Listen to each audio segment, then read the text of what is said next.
All right, I guess I'm live. I've invited a few people. I don't really have a topic in mind. More or less, I was just in a hangout here, and I was only in there for a few minutes. Looks like the hangout is with Arcane Logos, the Ghost, and it's still going on. I left because it's a it's an evolutionist versus creationist debate, and I have nothing wrong with that. I have no problem with that. I don't know why, but I can't get the audio to play for some reason. Maybe just because my Hangout is on or something. I have no idea. But anyhow, um, this is the Hangout that's going on, and Dater Lucum was kind of going back and forth with I think it's true empiricism. Not sure. I don't yet know all of those guys yet. Veckel is in there, as you can see, and I think that's Arcane the Ghost. Anyhow, it just reminds me of why I am a presuppositionalist. And really what it comes down to is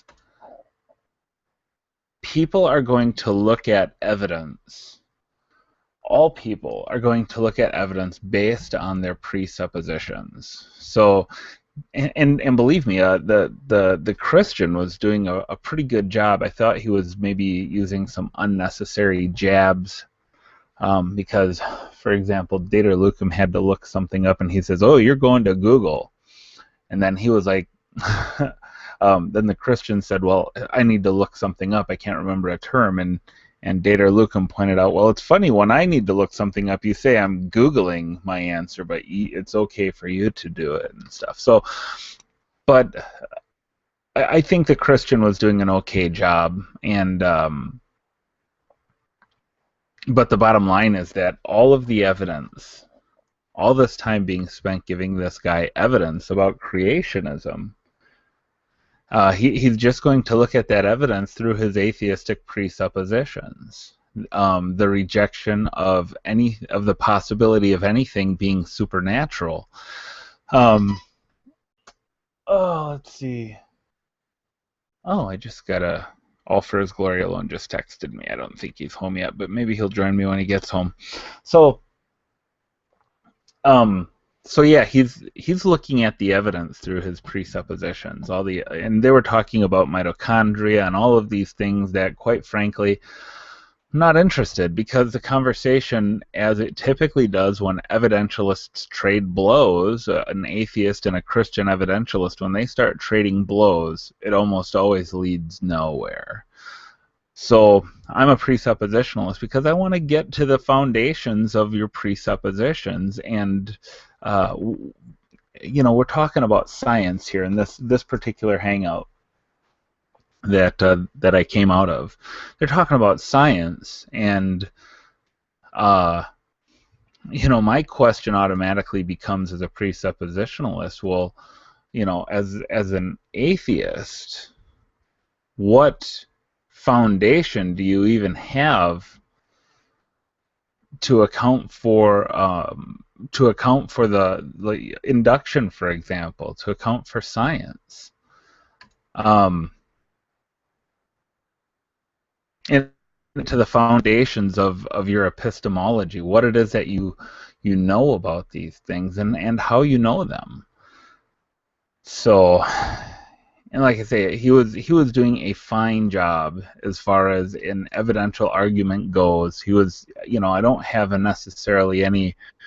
I don't even know the guy. I don't have any bones to pick with them or anything, but it's just the whole aspect of just trading evidence, and they're just going and researching deeper to see who can get the upper hand on the evidence. And as a presuppositionalist, I just want to do a double-leg takedown on your worldview and show you that you have no foundation to even account for the scientific evidences that you're looking at. The fundamental assumption of science is borrowed from Christianity.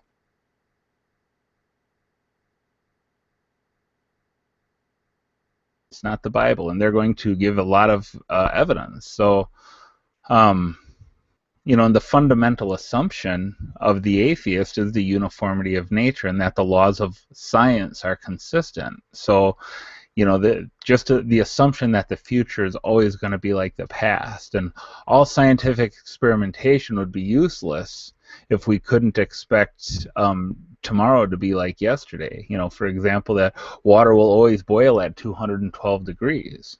But, you know, the atheist can only assume this. They can't account for it. They can only assume it. So, you know, this is the fallacy of begging the question. It's not, you know, they're not answering the question. All they're doing is really postponing it. And you're assuming what will be proven in the proof, but the question was not about the past. The question is about the future. How do you know water is going to boil tomorrow at 212 degrees just because it did today? You know, it's like that question, you know, if I drive past 999 houses and they're all white, do I have any logical reason to assume the next one is going to be white? No, not really. So, as a Christian, I can account for the uniformity of nature based on the promises of God and His demands of us as they're revealed to us in Scripture. And His demands are such that we can expect nature to be uniform, or else we couldn't fulfill the demands on which He puts on us. So we have a controlling influence, which is God, which is controlling nature, so that we can expect science to be valid and nature to be uniform. And the atheist does not have a basis for such assumptions. So if the objection should go like this: what is your basis for science and for assuming tomorrow will be like today? You know, good science just does not contradict Scripture, and Scripture stands in authority over science, not the other way around. And we understand science by the Bible, and we don't interpret the Bible based on science. In other words, we know that the flood is true because of the Bible, and the evidence verifies that. The Bible isn't true because all of the evidence to the flood verifies it, or, you know, the other way around. I hope I'm being clear in that statement. So, and I know that most atheists are going to wholeheartedly disagree with me. I'll probably get some video responses to this, but I just was in this. I was in that hangout for a very short period of time, and it was just like a sparring match between two semi-pro boxers that, you know, I mean, look, on Facebook or on YouTube, on social media, we're pretty much all amateurs when it comes to science and theology and things like that. There's certainly some who are better than others, but very few of us on here are good enough to make a living at it.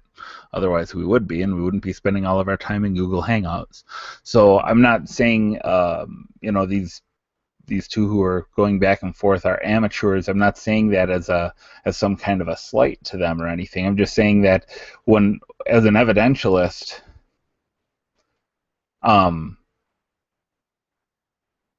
you only have so many places you can go, and I can Google, I can research.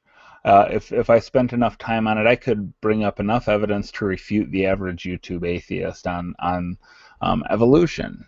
And, you know, that would probably be fairly edifying to other Christians and help to bolster their faith, which there's certainly value in that. But is it going to convert an atheist to Christianity? I say no. I say that it's pretty clear by Scripture that men are dead in their trespasses and sins, and that because of the noetic effects of the fall, we cannot reason our way to God. We can't give somebody evidence and they're going to follow the evidence to God.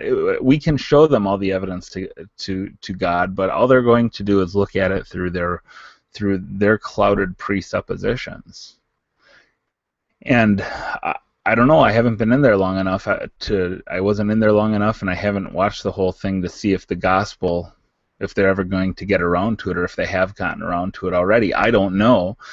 I certainly hope that they do, but who knows? So yeah, like I say, just watching that, it just reminded me of why I'm a presuppositionalist. That conversation with me would not have gone the way it did, and it would not have lasted as long. Just simply because of the nature of the presuppositional apologetic. So, and I think as Christian presuppositional apologists, and even the Christian non-presuppositionalists, and there's certainly Christian anti-presuppositionalists who are dying for this argument to go away. So they will make, there are those who will make videos, both in the Christian and atheist camp, saying, oh, presup is dead. Yeah, I'm sure you wish it was. I'm sure you wish this argument would go away. You continue to call it childish and foolish and elementary and not compelling and all of these adjectives that you put to it, but it's yet to have been refuted. And I think that gets right to the heart of the matter. That gets exactly to the reason why you want the apologetic to go away, because it's that internal critique. The atheists are so used to having their way, putting themselves in the seat of the judge so that they can have evidence presented to them and that they can scrutinize the crap out of it. And there are Christians who will say, well, you're assuming your reasoning. As a presuppositionalist, you're assuming your reasoning the same as an atheist does. And I say, amen. But I'm the only one of the two who has a rational reason to assume the validity of my reasoning. For example, there's a verse in one of the Timothys, so just give me a second here.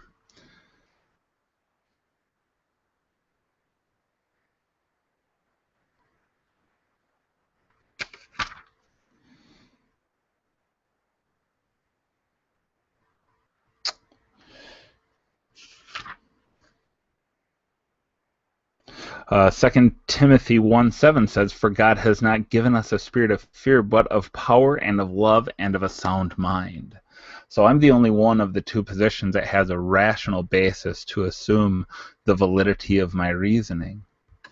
So, with that said, what else can I talk about here? The Bible Thumping Wingnut Show, we had episode 14 today. We did a little bit of a change in the format. For those of you who have been listening, thank you, first of all. And if you've been listening from the beginning, you've noticed a bit of an evolution of the show. Little things. Our whole kind of bit or whatever is that we are the ESPN of Christian media. We are the podcast of podcasts.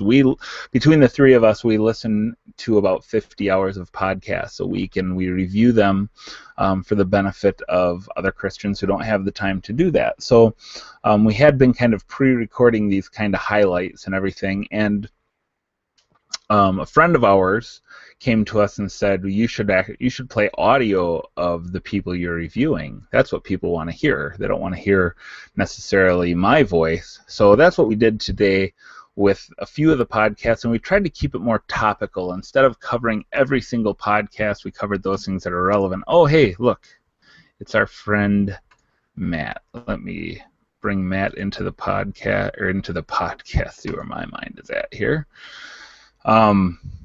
Matt, what's happening? Hey guys, how's it going? Good, man. Good. Just awake, alone, and bored. I went into a hangout. I don't know if you caught any of what I was saying before you came in, but nah. I was in a hangout for about 10 or 15 minutes. That was several atheists and several Christians who were debating creation and evolution. And I just sat back and listened, and I eventually just left and came and started this hangout, and it reminds me why I'm a presuppositionalist. Yeah. Because it's just these guys trading blows back and forth, Yeah, true. So, what are you up to, man? Nothing, man, just chilling. I've had a week's vacation, so it's been busy doing other things, and one more day off tomorrow, and then back to work on Monday. Mm. Yeah. Did you get the honey-do list all caught up? Pretty much, yeah. Nice. Yeah, a lot of projects around the house and everything, and then spent the day with my niece on Thursday. She's like, 3, and took her out. Busy day. Went hiking and stuff, and went swimming, and it was just a very, very busy day. So today was like wind down day. Last 2 days have been like wind down days. So just still went out and enjoyed the heat today. Oh yeah, hot out there, huh? Yeah, it's getting there. It's getting like high 80s, almost 90. During peak times. So we were playing tennis during the middle of it. So it was a good workout. Yeah. Right. Yeah. A little sweat. Yeah, it's hot here too, bro. 90 degrees today. Nice. It's enough to kill a fat man like me. Yeah. It's brutal. Yeah, that's the thing. I just gotta start picking up on the exercise, Yeah, pretty lazy. It's like today. Yeah. Where I sweat when I'm just sitting here. It's like, okay, it might be time to jump back on the treadmill, get back on a program. Yeah. Yeah, man. So, but yeah, I was just kind of talking about the podcast, and we made a little bit of a change to that today. And oh, did you? Yeah, well, nothing major. We're still doing the same thing, but instead of trying to talk about everything, we just picked out a couple of key things and talked about those. Like we talked about the Supreme Court and their decision to not have the buffer zones around abortion clinics. I did hear about that. You did?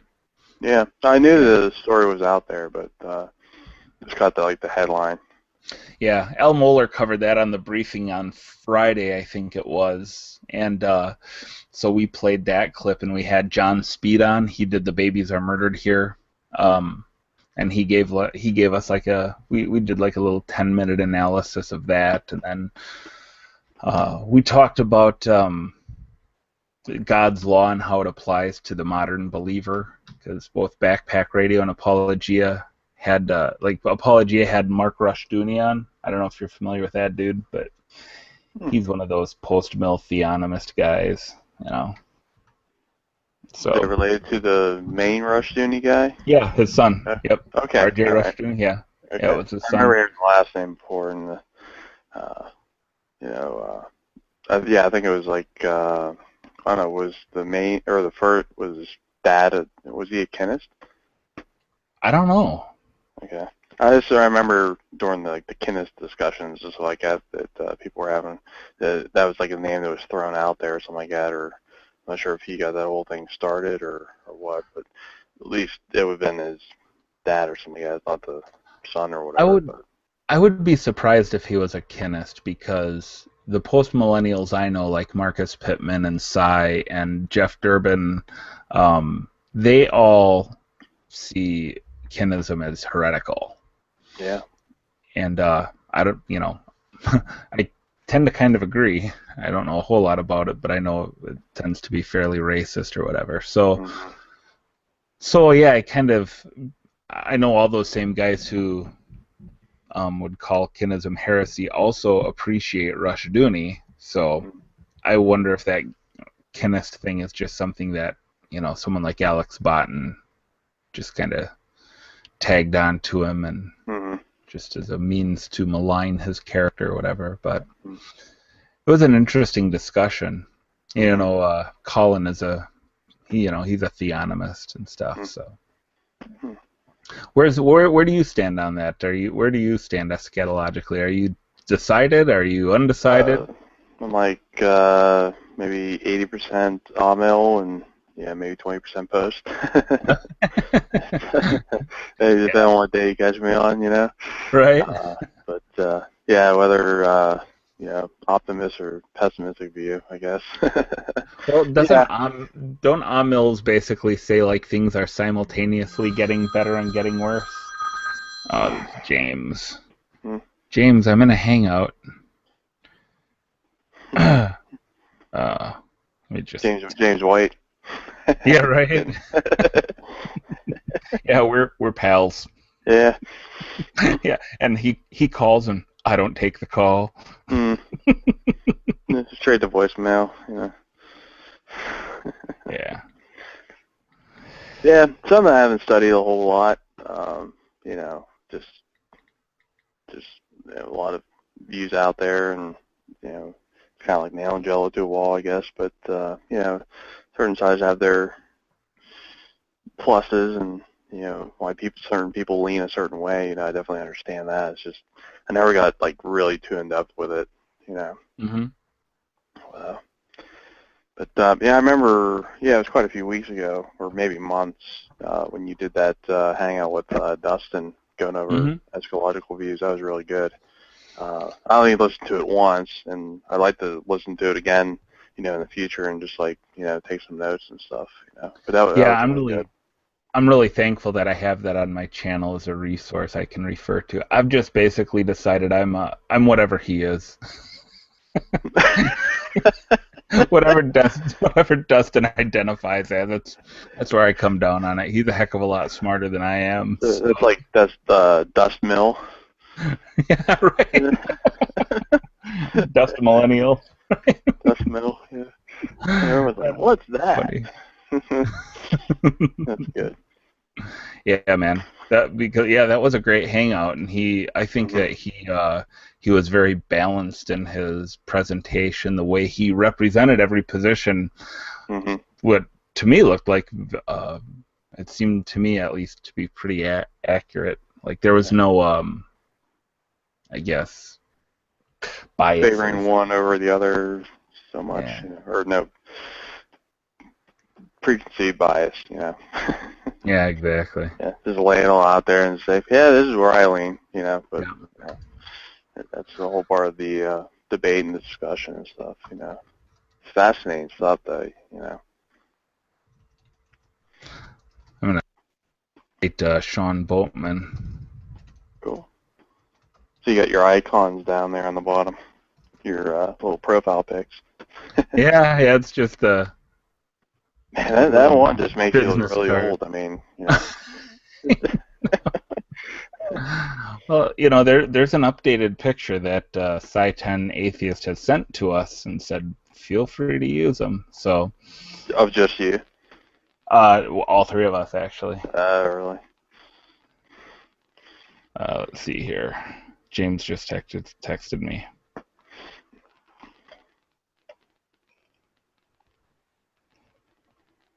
Let's see. Let me just send it to him on Facebook, too. Let's see here.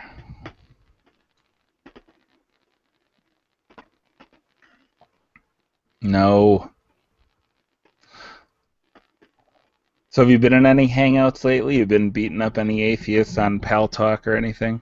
No, yeah, I Not did that you kind of would. take like a pretty much a two week break. I was kind of busy before I went on vacation, so my evenings were kind of shot. I was just tired from just trying to get stuff done at work before then. That way I could take a whole week off, at a time. So it's just kind of the way that goes.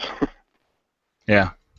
So it was nice to see yours pop up and just catch up. I think the last time we talked was at least a couple weeks ago, so Yeah, man. well before that. Yeah, no, and there's part of me that's like, I like being in the debate and everything, and but I also like just hanging out, Yeah. um, and just like encouraging each other and stuff. Mhm. So, but so what are you reading right now, man? Hmm. Any good books or anything in the scripture you've come across that's of particular interest? Can I show you the new book that I just got in the mail? Absolutely. Yeah. I Dude, Nothing I'm really can't on top of my list, really, at the moment. I I was just going through the Reformed Doctrine and Predestination, earlier in the month. Who wrote that? Lorraine Bettner. I'm not familiar with that. Yeah, it's written back in like the early 1900s, and he was a Princeton theologian, and it was pretty much his best work. You know, it's a really good book. Nice. Yeah. James, you can unmute yourself. There you go. So I want to show you both. We were just talking about. I just asked Matt what he's been reading lately, and I want to show you both a book that I got on Amazon, and it's radically changed my view of the Bible. Are you ready? Everybody poops. Oh wait, let me see. It is the Black Bible Chronicles. Yes, we talked about this before. It's quite interesting. I got this on Amazon for 1 penny, and Wow. it was $3.99 for shipping, so I paid $4, and I am now a BCC onlyist, or a BBC onlyist, when it comes to Bible translations. And what's interesting about the fact that they only charged you a penny is that Abraham Lincoln freed the slaves, so it's kind of tough. Dude, that's in a props. Have you ever heard of the Black Bible Chronicles, Matt? Nope. First I've heard of it. It's insulting to the black community. It really. Oh, really? Yes. Oh, dude. It's so what I have here. It's a Chronicles. So I have this is book 1 from Genesis to the Promised Land. So this is the Pentateuch. So if you'd like, I can read the creation account to you. This is like the stuff the like Hebrew Israelites use or something like that? No. This was copyright in 1993 from the African American Family Press, Inc. And this is basically the Bible in Ebonics, I guess. Okay. So, all right. So here's Genesis 1. Ready? Okay. Okay. I feel like there should be a fireplace crackling in the background or something as I read this. You should have a pipe in your mouth or something. It says, now when the Almighty was first down with his program, he made the heavens and the earth. The earth was a fashion misfit, being so uncool and dark, but the Spirit of the Almighty came down real tough, so that he simply said, lighten up. And that light was right on time, and the Almighty liked what he saw and let the light hang out a while before it was dark again. He laid out a name for the light, calling it daytime, and the dark he called nighttime, so that all around it made up the first day. The Almighty's program continued, making those dark, ugly masses separate, so they made up the skies above and the big waters, oceans below. And all was happening. The sky above you see, and the oceans below, creating the two. The Almighty hung tough with his program and commanded the waters get into one place. And there was land, and he called this earth. The water left, he called seas, and he was happy. And he commanded the earth to be done with every kind of grass, fruit, and plant-producing tree which was like itself. And the earth was down enough to make the Almighty smile. Count 'em up now, day 3. So the Almighty's program continued with bright lights which lit up the world at his command. The day differed from the night round the clock 24/7, turning weeks into months and months into seasons which make up years, and it was so. And the Almighty made 2 big lights, and they did shine on the earth. The big light he called the sun, and it rested itself over the earth during the day, and the little light he called the moon cruised through the night. The Almighty added little lights called stars and put them in the sky, so they did their share of lighting, so that now we have day and night for real, and the Almighty was feeling mighty fine on the 4th day. The Almighty then said, I want the waters to have fish and other kinds of things, and I want the birds to fill the sky. And he made them all different kinds of living sea things and blessed them. And on the real tip, the Almighty commanded them to increase and filled up them waters. And the birds he commanded multiply and fly the earth, and it was done by day 5. Now the Almighty was on the one with his program, replenishing the earth with every kind of animal, cattle, and creeping, crawling things, reptiles, and so on, and all the beasts like themselves. They were down with the program too. It just so happened the Almighty knew his stuff, and he was down with it, duplicating things and all. And he himself was together with the male, but male and female did he make. And the Almighty was righteous by then, and commanded them to get down with my program, and you'll multiply and expand the earth right here. Each living creature would be on the one with the birds and the fish and all the animals. He admonished each of them to be hip to the fact that these plants will hang tough with fruit for plenty of good eating. And he was on the up and up with everything he had made and took care of what was his. And the Almighty looked at things on his program, liked what he saw, and when the night time was down again, it was the sixth day. Thus ends the reading. A lot of ups. What you talking about, Moses? It's just not jive enough for me. You know? There's a little jive flavor thrown in there, but you know, it's not full blown jive. Oh, dude. Well, that's because I haven't gotten to the commandments yet. You're the whitest black man I know, Len. What? You're the whitest black man I know. When you read that, you made him so white.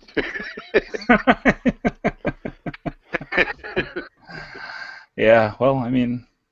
He's just been okay, your audio's dropping in and out. Whose is? Mine? Our connection's really bad, so...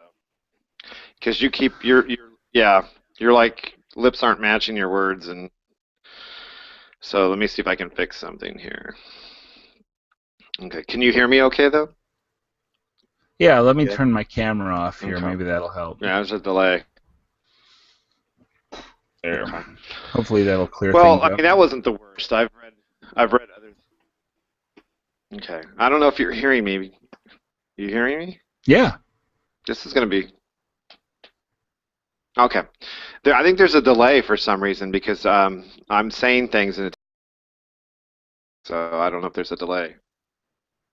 I'm just waiting my turn. I just want to make sure you're done talking before, so we don't interrupt each other.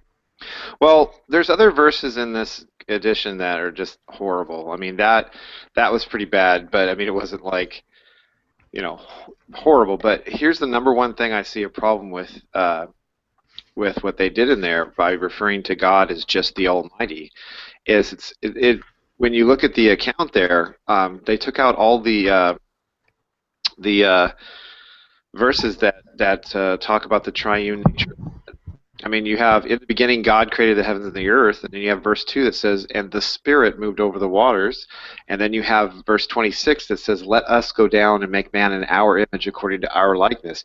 They took out the Trinitarianism, or I don't want to say Trinitarianism, they took out the triune nature of God, and they made it all about, it's almost like a oneness type thing.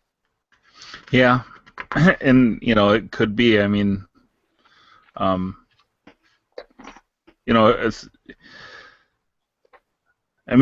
Pentecostalism and the Word Faith movement is, pretty a big part of the Black Church, and I think one thing we can be thankful for is we see a lot of people coming out of that and going into Reformed churches. So.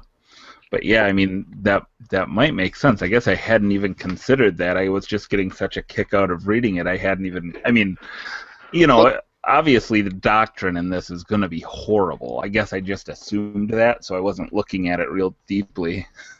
How did you hear about it? I think James told me about it, actually, yeah. And then, so I think on the podcast we're going to start doing a weekly reading from the Black Bible Chronicles.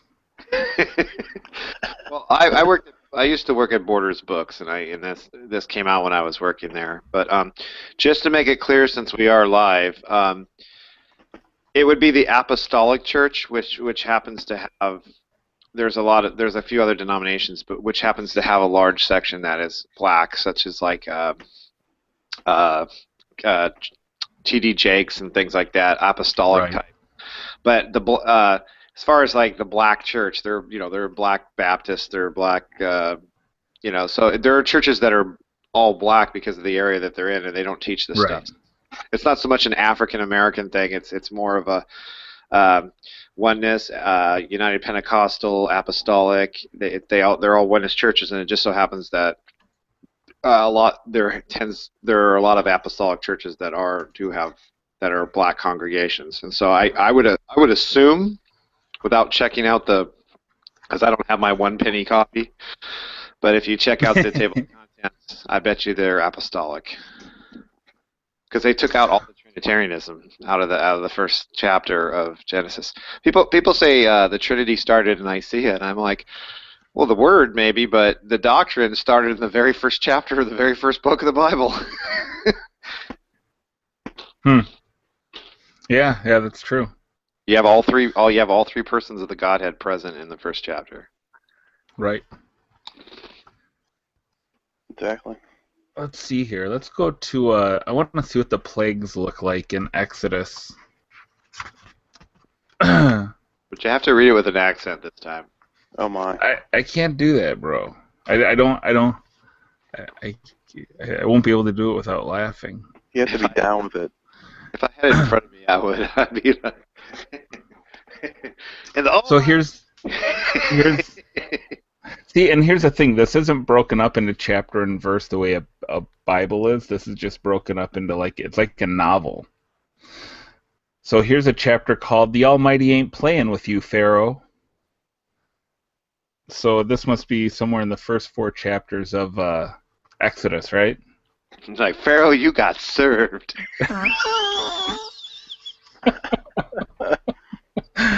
All right, so it says, afterwards Moses and Aaron went up and told Pharaoh it was time to let up. The Almighty has said, let my people go. Pharaoh wanted to know, who is this God? Why should I obey him? He ain't nobody to me, so why should I listen? Look, said Aaron, let us go into the desert and make a sacrifice to the Almighty. This way nothing bad will happen to us. Why should I? Look, you've taken these folks from their work. Let them go back to it. Pharaoh then told the brothers who worked for him to put a hurting on the children of Israel. Make it hard on them. And it says M. It's an apostrophe E-M. They couldn't have much to do wanting. They couldn't have much to do wanting to go out and sacrifice things. And by the way, don't give them any straw to make their bricks either. Now the work was harder, and still the children of Israel had to work to fill their quotas while adding the misery of gathering their own straw. Things were worse, not better, and instead of getting mad, Pharaoh, who was jockeying them big time, got mad with Moses and Aaron. If you hadn't come here, none of this would be happening to us. Go away, you ain't welcome here. So Moses and Aaron went back to the Almighty and asked him to help them, cuz, apostrophe C-U-Z, things didn't seem worse for the brothers, much worse. God, look, this ain't working. Since we've come here, more work has been heaping upon the children of Israel. Pharaoh has nailed them. But the Almighty answered, now you can watch me work. Then Moses told Aaron, when I'm through with Pharaoh, he'll drive the children of Israel out himself, because I'm the Almighty. He'll find out I ain't to be messed with before this is all over. And he told Moses and Aaron to go back to the children of Israel and let them know that he knew all about how Pharaoh was jocking them. Tell him, said the Almighty, a change is a-comin'. The tribe of Israel and the Almighty and the tribes of Israel were mighty and large, and Moses was 80 years old when he came back to Egypt to work for the Almighty and setting the children of Israel free. Aaron was 83. And then the plagues start after here. That's a pretty long one. So he was jocking them real bad, dog. You're not picking the prime real estate, though, because when we first discovered this, me and you, we found some stuff that was bad. The way you read it, you make it sound like Mr. Rogers. It's actually not bad when you read it. I'm like, you know what? This could actually work. No, but I looked this up online, and the reviews from individuals that were black, they hated it. They thought it was racist. They thought it was insulting to their intelligence and everything. So it's like, I even wonder. I mean, I wonder if the people that put this together. I mean, I really wonder if they are even black, because it's like Was it a committee or was it one person? I have no idea, but I mean, some of this stuff is just like, it's insulting. Mm-hmm. So. Hold on, it was made by the African American Family Press. Okay. So, which I don't know what that means, but so I joined this kind of late. So is the topic of this hangout? No, we don't have a topic. And every anybody who is. Len started the topic. Right. I just asked Matt what you've been reading, and then I'm like, Yeah. oh, I got a new book. All right, you should give me a warning beforehand, you know. Well, from the sound of it, it seems like maybe this is where G-Man gets his theology. I'm not sure. Oh, come on now. Yeah, there was one review on Amazon that really cracked me up. It said, "This Bible is dynamite."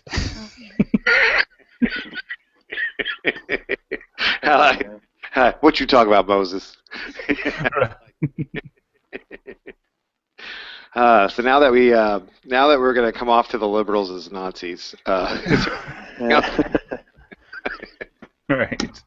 You get that in like e-form, and then you can or in electronic format, and you can word search by like look up whatcha or what you talking about, you know. Right. Down with the program. See how many occurrences that is, you know. Right. I want to know where they got where does that in the Hebrew in the semantic range of words how that all works out. That's what I'm program in Hebrew.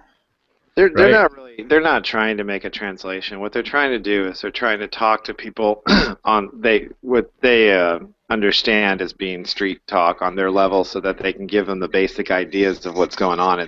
I don't think it's really intended to be a direct translation. It's kind of like a paraphrase, kind of overview. The problem is, God chose particular languages for a particular reason, and the apostles were very careful with the words that they used. And so even in the English translations, or any language, I mean, I don't speak the other languages, so I can't say anything about them, but as far as English goes, there are problems because we don't translate it with the strongest inclination of the original word or whatever. So when you start just making up words and saying like, well, this is basically what he meant, you're kind of talking for the Holy Spirit, and that's when error can come in. Mm-hmm. Definitely sounds like 1993 street talk. Definitely not current street talk. I mean, it does sound relevant to the time if they came out with that version, but today the street talk would have auto tune. So yeah, it's definitely 20 years, old. You can tell it's dated. It's dated street talk. Yeah, I'm going to remain nameless since this is live, but one of the guys that I was talking to on here that likes the King James and claims that he's not a King James only person, but he just posted a video of the Catholic influence on the modern translations and gave like this big old thumbs up to it. So I'm like, I just found that humorous because it's like King James. Where was he king in? England. Where was he? Who was he influenced by? The Catholic Church. I mean, it's just like all the arguments that he gave me, at least. I didn't watch the video, but all the arguments that he gave me for like why the Catholic Church influenced this and that, I'm like, well, they did the same thing to King James if you want to argue that way. But in reality, there are manuscripts. There are families of manuscripts. There is the modern translations have more manuscripts. I told him to go to like Alpha and Omega Ministries, like James White or somebody like that, who deals with that and has more knowledge. There's a book on it. Yeah, that can go into the detail as to why it's why the modern translations are actually closer to the original than the older. And it's not because the older wasn't the Bible. It's just because we have more manuscripts to compare to, so we can fine-tune it better. Yeah, plus older manuscripts than what they had to work with. The King James translators, I forget how many they had. It wasn't a lot. It was less than 12. Right. Yeah. And they didn't have the Book of Revelation. Mm-hmm. Revelation was transliterated that or collated from the Latin. He went off of a commentary, and he was trying to draw the text out of the commentary. Yeah. Yeah, and we have problems. The audio dropped out a little bit, but did you bring up Erasmus? Is that who you just brought up? Yeah, I was just saying he didn't have the Book of Revelation, and so as a result of that, what he ended up doing was taking a a commentary on the book of Revelation and trying to draw the text out of it. And James White points out in one of his presentations all of the strange readings that still remain in Revelation to this day that have no business being there. Hmm. Well, and the other thing is, Erasmus, jump forward a little bit, was the guy that inspired Luther to write The Bondage of the Will to answer him. So we know that Erasmus was heavily biased in his theology. Oh, yeah. And so you have someone like Erasmus, working on that Bible. I mean, they always talk about these people that are working on the modern translations. Here's the bottom line. Would it be better to have God-fearing, Bible-believing, totally, scholarly, accurate people working on the Bible only? Sure.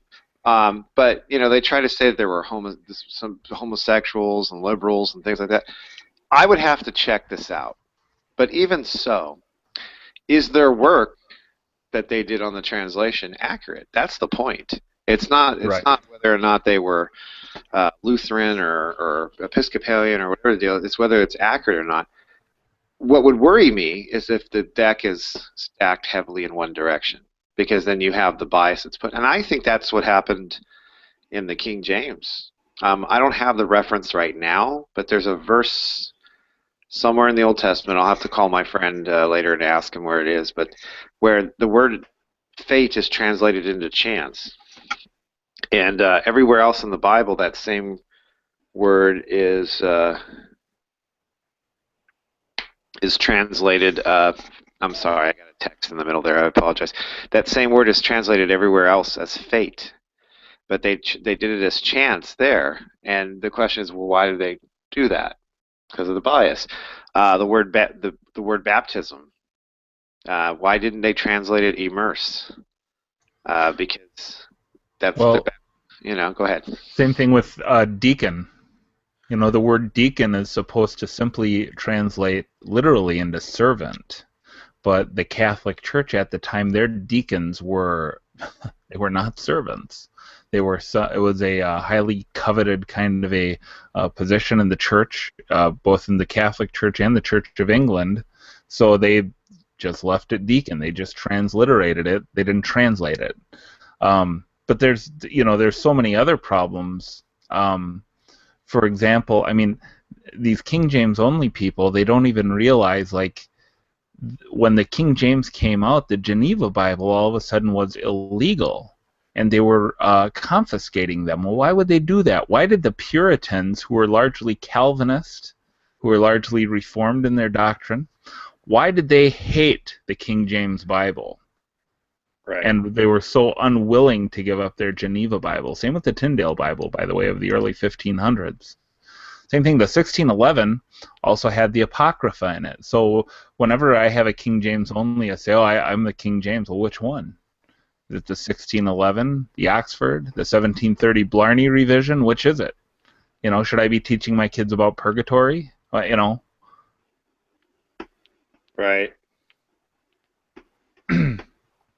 Right. And lots of issues with the King James. I mean, it's like, if anyone's a King James only, that's like the only thing they could debate, and not even like really well. But holding that up against, Muslims or, other cultists and stuff like that out there, it's like, that's one thing I like about James White when he points it out. Like, this is why he had to write a book on it, because it's actually antithetical to scholarly debate to just defend that one sole version, saying that is like, the inspired written word of God in the English language, where, they make arguments, well, it's, it was good for so many hundreds of years. Well, before that, it was the Latin Vulgate, which is, even older than and over more time than the King James is. So, right. It's like really, really bad argumentation from their standpoint. It just makes them look like fools. I mean, when you really boil it down, someone trying to go tooth and nail defending it to the hilt. There's just so many issues. Did you see the who that wacko pastor Steven Anderson is down in Phoenix? Yeah. The pisseth against the wall guy. Yeah, that ding dong. The guy who got tasered at the border. He did a movie called New World Order Bible Translations. Heard And of it. basically it's this 4-hour joke of a documentary about how all the other Bible translations are perverse and everything. And he got James White to sit down and do an interview with him. Mm-hmm. And of course he took James White out of context big time. And James White, of course, because he was in his studio, he recorded it on his end. Mm-hmm. And he was playing parts of it. And this guy, he's no idiot. This Pastor Steven Anderson guy, he's not a stupid person. He fluently speaks like 3 languages, and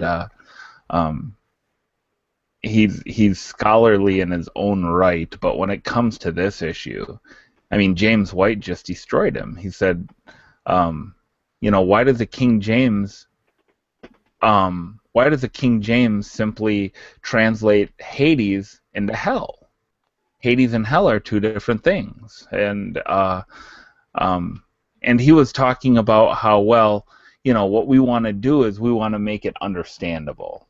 You put Hades in there, people don't understand that there's an eternal conscious torment called hell. So Hades, we have to make the language clear and understandable. And James White said, you realize you just made my whole argument for me against the King James, that we should have a translation in our own language that we speak, that we can all understand. And here you're saying, you're making that complaint against for like the NASB and the New King James and the NIV and the ESV, which all make a distinction between Hades and hell, but yet you're saying, well, that's, we have to have the Bible in more clear language, but yet you're holding on to this King James version. Like, you're not in love with, ultimately, you're not in love with Jesus, you're in love with an English translation of the Bible. Mm-hmm.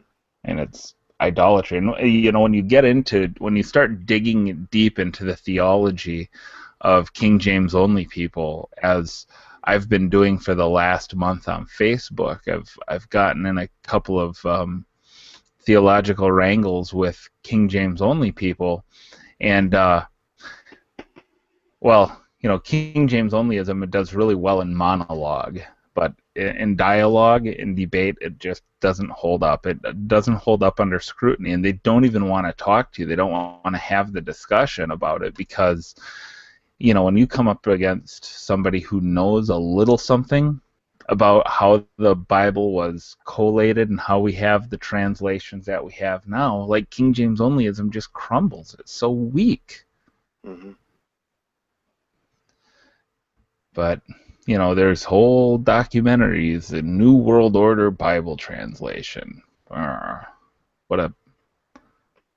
all the things to divide over in the church, But it is very cultish in a lot of ways. Did you see on Facebook, maybe like 3 or 4 weeks ago, I put up a post.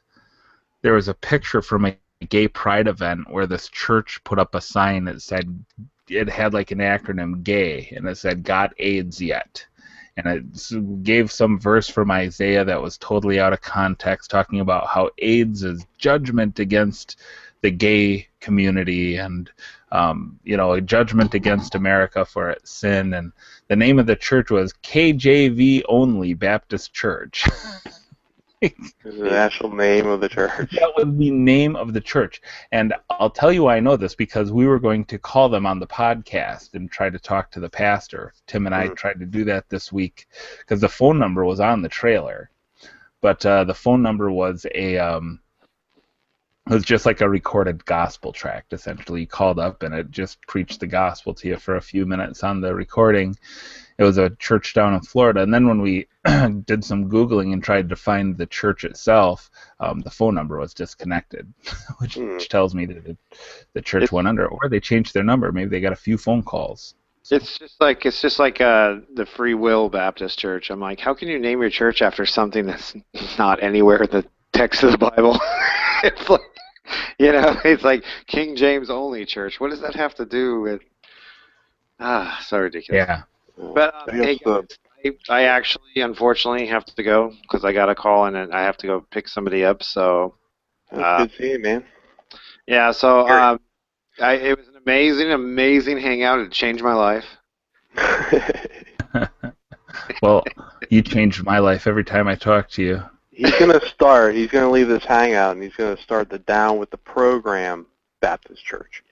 I gotta go kick it with my peeps and could do some drive-by evangelism. Oh boy. Peace out, homies. Peace out, man. Word. Peace out. All right, I'll talk to you later. Right. Yeah. That's funny. Oh, man. Well, I probably should get going to bed myself here, so All right. see what kind of video responses are made about this hangout. Did you ever bring up the Revelation 6:5 issue? The KJV-only? No, You know, I know I've heard James White bring it up in a couple debates where Revelation, I'm pretty sure that's attached, Revelation 6:5, and you can double check it out. Definitely on his debate with Jack Mormon on the KJV debate, you know, they had on the one English video program, and brought that up that Theodore Beza, who did his translation after Erasmus was done with his editions and stuff, or I'm not sure if it goes Erasmus, Stephanus, then Beza, or if Beza's in between Erasmus and Stephanus. But anyway, Theodore Beza's added a conjectural enunciation on Revelation 6:5, and it's totally unique to any other text because the word is just not there. And I'm trying to remember what the Greek words are on there. Asomenos and I don't have my program open though, but there's it's still in the KJV, today, in the English rendering, and it's totally unique, and that's a real issue. The KJV-only translators have it. They have to make the argument that Beza was inspired to make that change, but there's absolutely no textual basis for it whatsoever, and that's an issue I researched in the past, because I thought that was kind of an interesting point, to where if they want to hold to the purity of the text, right, then they have to make that sort of argument, but it's it's not text based at all. No manuscript evidence for it. It's clearly added in by Theodore Beza on that verse. Really? Yeah. Let's see here. I have a side-by-side translations here of King James and NIV. Revelation 6:5. It says, "And when he opened," this is the King James, "and when he had opened the third seal, I heard the third beast say, 'Come and see.' And I beheld, and lo, a black horse, and he sat on him, and he that sat on him had a pair of balances in his hand." So then the NIV says, "When the Lamb opened the seal, I heard the third living creature say, 'Come.' I looked, and there before me was a black horse, and was a rider holding a pair of scales in his hand." Well, do you want? I probably got the wrong text. Theodore Beza? I'm trying to go off of memory of what verse that was. I know when I watched James White talk about, he said he gave a list of about a dozen really goofy readings in Revelation. Yeah. Dude, I'm gonna probably have to look that up. I probably quoted the wrong verse. Yeah.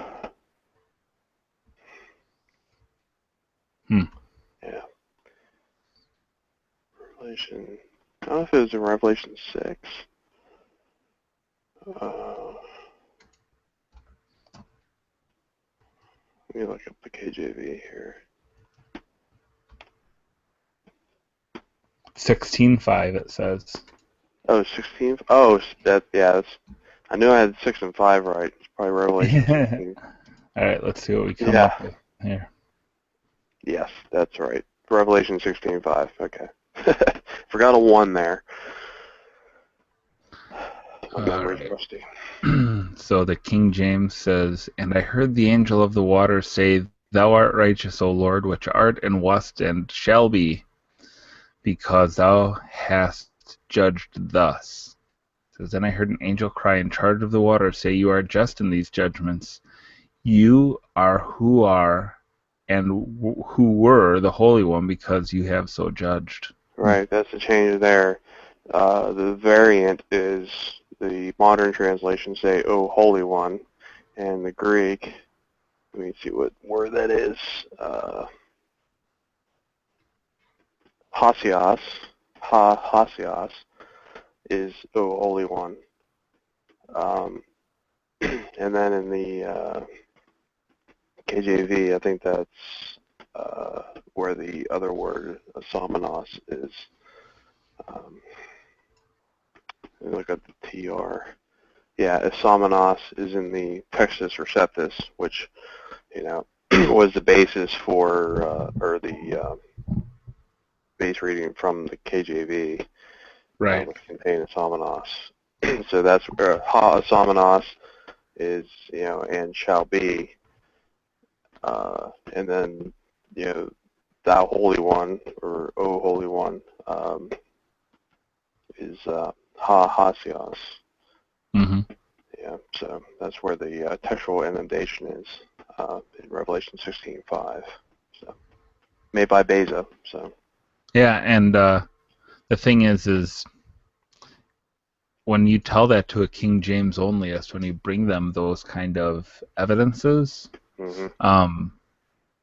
they don't want to hear it. They don't want the facts to cloud the narrative. And I'm not even anti-King James. When I became a Christian, I bought a King James Bible because that was what was always in my house growing up, and I'd never heard of any of the other ones. So I'm like, well, this is what was in my house. I'll just pick this one up, and it was a Schofield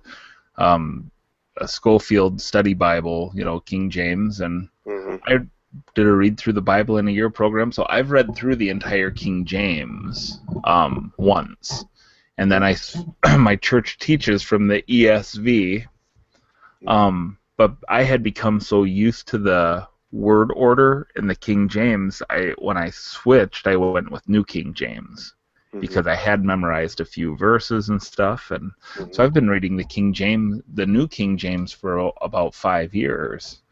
Yeah. Well, not good. quite. It takes out the V's and vowels, makes more fluid modern English. Right. That's a good thing. And it the problem is it still has some of the textual variants, like the the Kama Johannium and stuff like that don't belong in there. But I guess I know that, so it just doesn't bother me. But in my house, it's funny, my church teaches from the ESV, and the ESV Bible is the only translation we don't have in our house, bro. I've got the Black Bible Chronicles, but I don't have the ESV. But I don't even have a problem. You're not down with the program. You're not down with the program. Yeah, I mean, King James, New King James, it's not, there's more heretical versions and stuff like that. I'm not even saying it's a heretical version. I mean, the gospel is conveyed and everything else. When someone or some group advocates that this is the only one you should have, and you're, well, I mean, some would go, there's different extremes out there to where, if you use anything else, so you're, flaming heretic. Right. And that's where it gets nuts, Right. How is it different than the Jehovah's Witnesses with the New World Translation? Oh, no, everything else is corrupted. You can only trust the New World Translation. I mean, how different is that, really? That's that kind of cultic behavior that should raise some red flags with people. But True. Yeah, I don't know. Like I say, I have nothing against the King James, but I like it that, my daughter reads the NIV, and there's people who would say I'm a heretic for letting my daughter read an NIV, but you know what? She can understand it. She's 11. Yeah. My wife reads the NASB, And some would say, well, she must be a lot smarter than you, because that's like the super geek version of the of all the translations. And Yeah. then there's me with the New King James and stuff. So, but Yeah, we I got a have lot of verses memorized even in, the King James, or at least, the phraseology, used, but it's definitely better than any paraphrase, because like the first one I had before I had my first King James was the Living Bible, which is just a paraphrase. the NLT, No, or just the Living Bible. oh, I've never Yeah. even heard of that one. Yeah, it was a rainbow one. Like they came out, you could still find them too. There's rainbow Bibles where they have the verses color coded by like topic, and they got them in all different versions of it. But the one I happened to find, I think it was at Sam's Club, way back when Sam's Club was like first starting, and this is like back in like the 90s or late 90s, and they just happened to have like Living Bible there, and that's kind of a cool idea. It's all the verses color-coded by topic, and they got like a reference card saying, what this reference is, and it's got like, 7 or 8 different colors, all throughout, laced all throughout it. Every single verse in the entire Bible is highlighted with a particular color, or it could be a section or pericope of verses, addressing one particular topic. And they made them in, all other translations and stuff. I mean, get them in the NASB or New King James, the original King James, But the Living Bible is it's a paraphrase by, the guy that created that version of it. And, it's one thing I researched back in the past. It's a very loose paraphrase. It's not something you use for serious study. You get the basic gist of things, but it's not a, word for word rendering of, the original languages. It's just, yeah, one of those loose translations. With the first when I got married to my wife, she grew up in a Lutheran church. I didn't grow up in church at all, and I did not want to get married in a church at all. And that's when my father-in-law was like, gonna yank the checkbook. So I'm like, okay, we'll get married in a church, in his church specifically. But it was like, okay, well, I at least want to know the Bible. I was pretty atheistic at the time. I was like, I am not going to be one of these people who stands in a church and not understand what it teaches. So I went and I bought a Bible, and it was called The Book, which was, yep. Okay. And this was like in 97 or 98 probably. It was a paperback, like a red paperback, just said The Book on the front. And it was the closest thing I can think of to it. It would be like The Message. It was definitely thought for thought and red letter and everything. And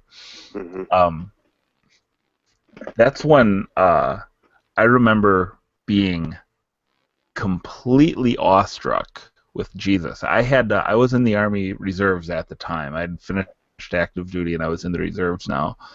And I went on my 2-week summer camp, and I carried that Bible with me in my cargo pocket. And every break, I was reading the New Testament. I read through, in 2 weeks, I read through the Gospels, Acts, and Romans, and a couple of the other shorter epistles I was just kind of bouncing around in. And I was just gripped with Jesus. I mean, all those verses where it says they marveled because he didn't speak like, he spoke as one with authority, like it says in Matthew 7, the end of Matthew 7 and everything. Like, that was how I felt, really, like, who is this Jesus? And that was with a really bad Bible translation. So some of these,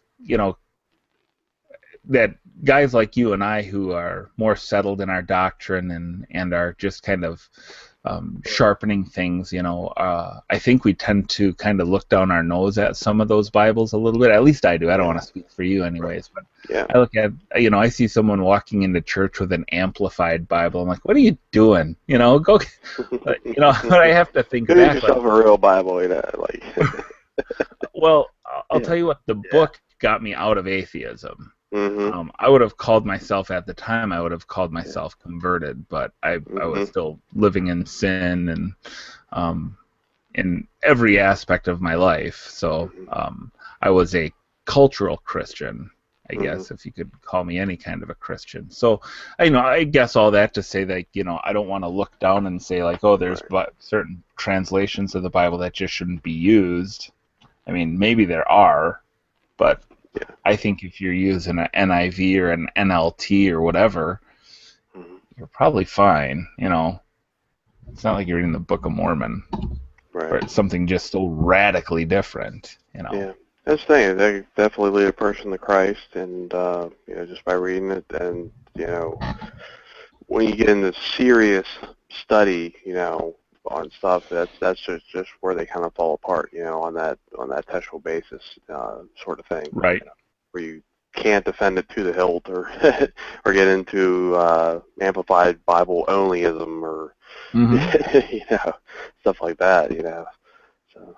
That's the issue you would run into, because that's why, there are, they say many different translations out there. It's like, well, we have a plethora, but there's a need for that, for the rendering of, how things could be, laid out, from the exegesis of the original languages, and trying to convert that into English. And you can never have 100% success at that, because it cannot be 100% rendered into it. The Greek has such nuances, and it can only be conveyed in the Greek language. They can't not be translated out of Greek. You can only learn those things from reading or learning the Greek language. But those are secondary, not secondary essentials, but secondary things, really, once you start getting into matters of, other doctrines and stuff like that. So, definitely. And, a lot of people go through that period, just like both of us have, where you start getting deeper into things and studying things, and you think, you just keep learning, and you start learning the entire not that you know the entire background, but you start learning more and more of the background of how the text arrived to our present age, So, it's a fascinating study, and it's a big study, and people spend their entire lives, dedicated to it. As scholars. It's a huge topic, But definitely heretical would be New World Translation, and makes mincemeat out of the Greek in so many places, and even the Old Testament and stuff. So I just butcher it. So, and that's why they're a cult. So. Right. Yeah. Yeah. I think it's interesting. I learned that Jesus, and this is something I heard for people who kind of talk about, the King James onlyism. I don't know, maybe I don't know how much more we can say about it, but Jesus, when he quoted the Old Testament, he was quoting the Greek Septuagint. He wasn't quoting the Hebrew. Right. So it's like he understood, Jesus, God incarnate, understood the importance of a translation in the modern language that the modern people of that time could understand. Right. Exactly. Yep. So, how could we have a different standard? Yeah, I think Paul quoted from it more than anyone from the Septuagint. Yeah. Yeah. Yeah, it's an excellent point. So. That's a really interesting book. You haven't read through that entire thing yet, have you? That translation. The Black Bible Chronicles? Yeah, Black Bible Chronicles. No, but it's a volume. I only have volume 1, which is the Pentateuch. I didn't realize that. I'm going to have to look up the New Testament and see if I can get it for a penny. I'll buy the whole stinking volume. So you got one book for a whole bunch of books. Right. Wow. Yeah. Yeah, I posted a link in there if you want to check out the Reformed Doctrine of Predestination on Amazon. Yeah, I saw that link there. I got to click on that so I can actually read that later. Yeah, it's good I think it's well over 200 pages, maybe near 300, but it's a nice, good-sized paperback book, you know. I read through that in a weekend, you know, just because I was, Oh, really? you know, hooked onto it. Yeah, I think it's really, really fascinating. It's a great systematic layout of, you know, theology, I think, you know, on predestination, Calvinistic doctrine. You know, it's just a great reference, you know, to have. It's, you know, that guy's masterpiece work, you know, of books that he has written. Like I said, it is from like the early 1900s, like 1920s, maybe 30s or something like that. So that's when that was written, and it's, you know, gone through a couple of editions, I guess, or updates or something like that. But it's really good. And that's one I had before I was reformed, really, and I was really, like I said, I took a year to study out Reformed doctrine. And that one, yeah, pretty much maybe a 4-point Calvinist, and then I read The Potter's Freedom. That solved the limited atonement issue for me, and you know, I was a full 5-pointer after that. So yeah, that I was one of the haven't. books I studied, along with The Potter's Freedom. You know, and it's just great reference material. I haven't read any James White yet, but he has an article on his website on the doctrine of limited atonement that was what pushed me over the edge on that. Like, oh yeah, okay, Yeah. he made the case. Yep. So. Yep. That and John Owen. John O is kind of tough to read, but you know, The Death of Death and Death of Christ is a good book to pick up as well. It's been reprinted, but they have made revisions to it to update the language and stuff like that. But I got a copy of the reprints where they did the original work, but it was still like in the old language, you know, they were speaking of in that day, you know, the early, was it 1800s or late 1800s, stuff like that. And it's really good work. That was, you know, pretty much the premier work on limited atonement, you know, addressing arguments and stuff like that, and that's been very influential, you know, throughout the church and regarding that doctrine, you know, and along with like Luther's Bondage of the Will, you know, I never even read that though. So there's lots of ones I don't even still have like in my collection, you know, to actually read, but yeah, most of these guys out there have, you know, pulled these things together from the theologians of the past and consolidated them down into concise book arguments, you know. I think, you know, that's why I was revisiting Bettner's book again, because it has been, you know, quite a few years since I read it, and helps keeps things on the top of your mind, you know, what you hear most frequently in dialogue, you know, and hangouts and stuff. I'm not sure like how much Calvinism is still being addressed on like hangouts and stuff like that, or if the topic still comes up, you know, but helps keep you sharp on prompt, succinct answers, you know, to people's questions or objections, you know, stuff like that. Yeah. So. I know James is a huge John Owen guy. He loves John Owen. Yeah. Read a lot of his books, but he said the same thing, a little tougher to read, but really good in terms of Reformed doctrine. Yeah. I just don't understand. Like masterminds, you know, John Owen, Jonathan Edwards, you know, just guys that would put stuff together succinctly in an understandable fashion, you know, to, you know, make compelling arguments and argue from the text of Scripture, because that's what we're held to. You know? Yeah. Absolutely. I'm trying to get our good buddy, our good Canadian buddy Jonathan Bradford to come in, but he's afraid it's contentious. I said, no, it's not contentious. This isn't Facebook. You haven't run a KJV-only on here. You just run into them on Facebook, right? I can't get it, dude. I had a run-in with a KJV-onlyist on Facebook, and he was just a complete ding-dong. And so You jumped into a debate, right? I went and put a hangout together. I put the link on the feed and everything, and he blocked me. So, I mean, it's like I say, it's one of those things that does great for monologue. But you know what? Yeah, he's a monologue, not a dialogue. when you dig deeper with these guys who say that now, I'm not saying people, like, I have friends on YouTube here who read the King James only, but they don't hate the other versions. It's just their preference.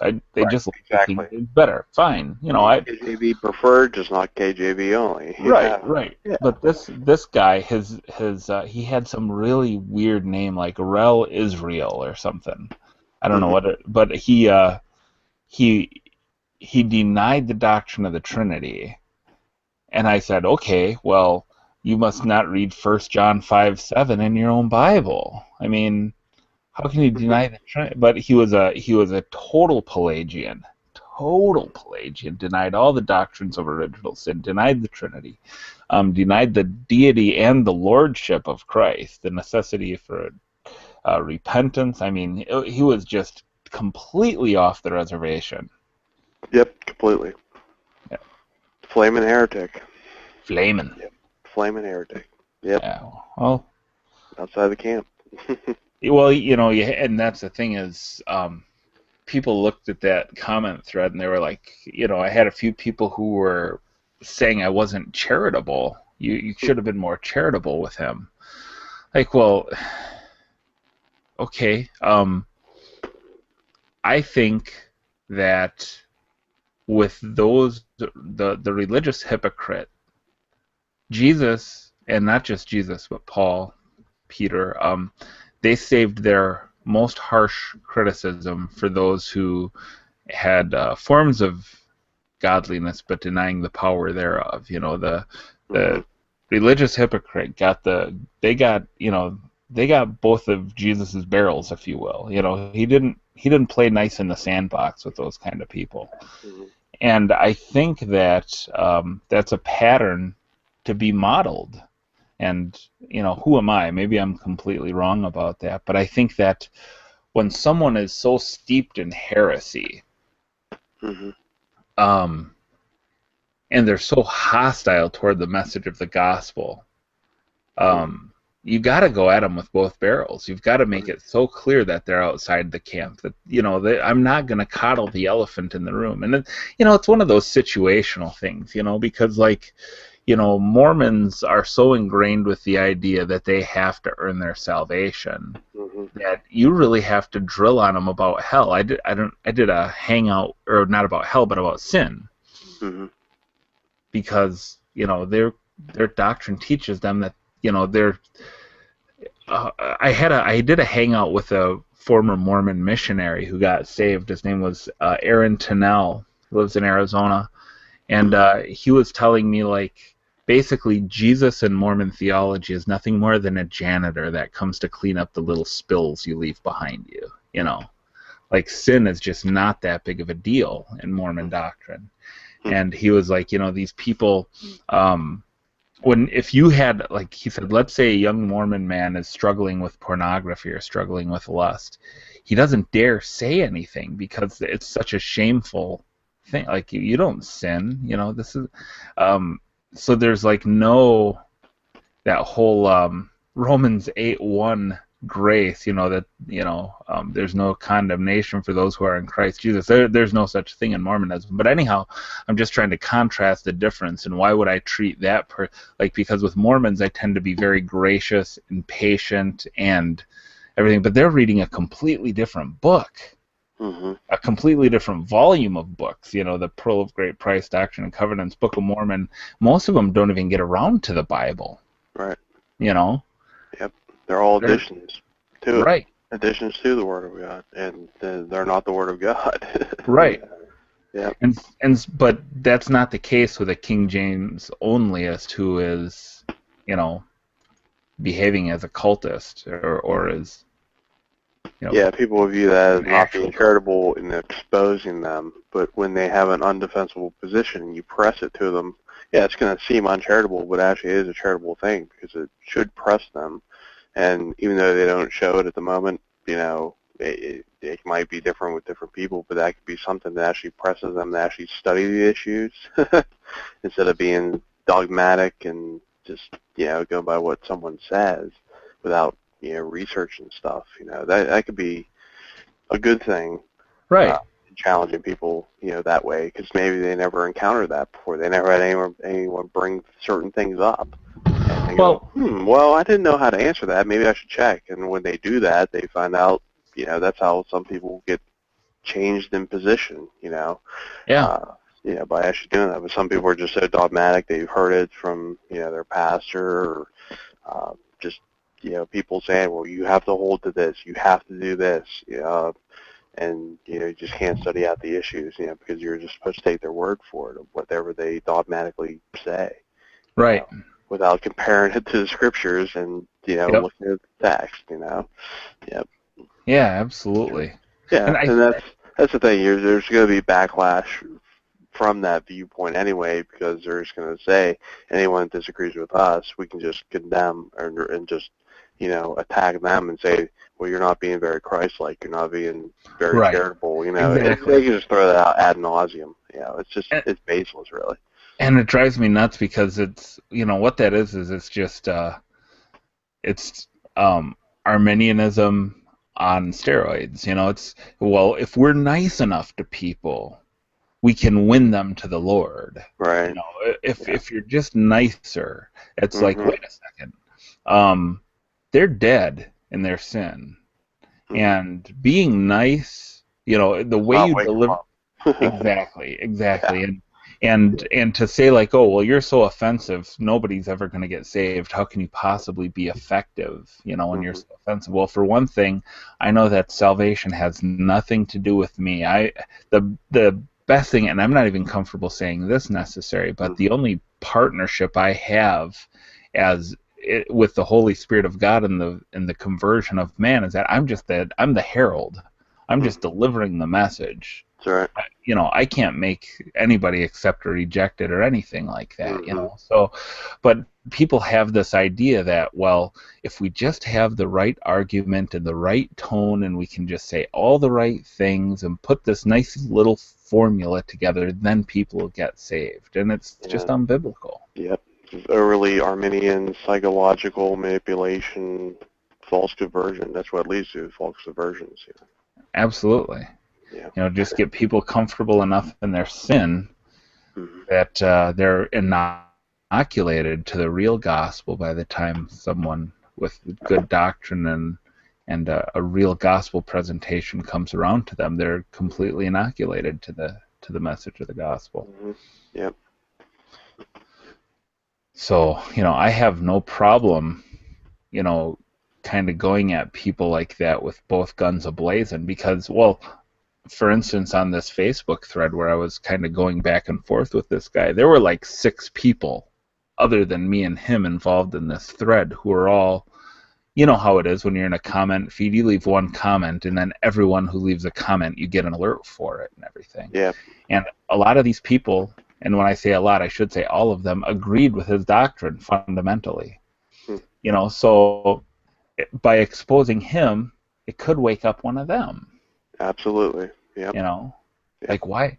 Like, wait a minute, this is another Christian coming at this other guy really hard. Like, why would he be doing that? Maybe they just do some Google searching or talk to a smart pastor or something that, Yeah, that's.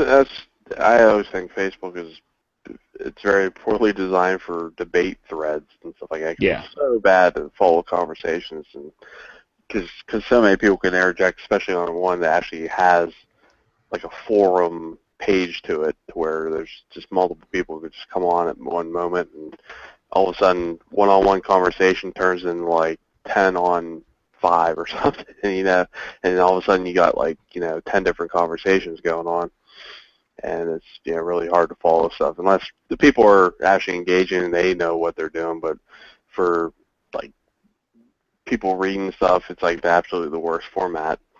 But yeah, definitely people, one-on-one conversations or engagements like that, you just never know who's looking, reading, thinking things through, and really trying to follow, what people are saying. So just the best thing to do in that format is just be extremely succinct, right to the point, pull no punches, and people can, try and see through the fluff, because that's what most Facebook posts and people like that just try and do is just instigate people, try and pull them emotionally, just use a whole bunch of logical fallacies and argumentation, and, unless someone can see right through all the fluff, the meaningless stuff, which is just emotionally charged arguments and baseless logical fallacies, that's where, just sticking to your guns and, don't buy into, making their mistakes, that they like to make. Yeah. But that's why I don't really hang around too much on doing that sort of thing, though. But unless that's the best thing to do, is challenge them to a live debate, where if they can really hold their own, then they can either put up or shut up. If you really know what you're talking about, hey, okay, here's an open forum, one-on-one. Let's see you lay it all out. Not on like a 500 post Facebook post. Right, exactly. That gets so tiresome to me. It does. Like I'm not Jason Peterson. I can't type 400 words a minute. I mean, but the other thing is just, people are typing at the same time that you're typing, and then it's, you end up just typing past each other. Ends up being a jumbled mess half the time. Yeah, true. Yeah, that's just a problem with social media, Yeah. But there are better formats, definitely Google Hangouts are cool, for doing dialogues and stuff. Just I don't think they want to come on. Yeah, I'm doing a hangout tomorrow night with an atheist. I have no idea who he is, but there's a Facebook group called Presuppositionalism is Wrong. And you ever heard of Robert Batty? B-A-T-Y? Yep. I might have heard the name in the past, but I had no idea who he is. He's a special kind of crazy, that one. And but anyhow, he and I were he wants to negotiate a debate with me. Well, whatever. He's stalking me, and it's kind of creepy, so I've abandoned that place. But Tim and I, we were starting Google Hangouts and putting the links on this page, like, hey, will someone come and talk to us? And they all refused it. Except for there is one guy who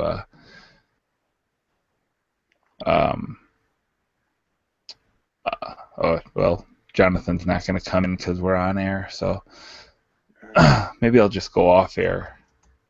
That's fine. Been on for quite a while, I guess. Yeah.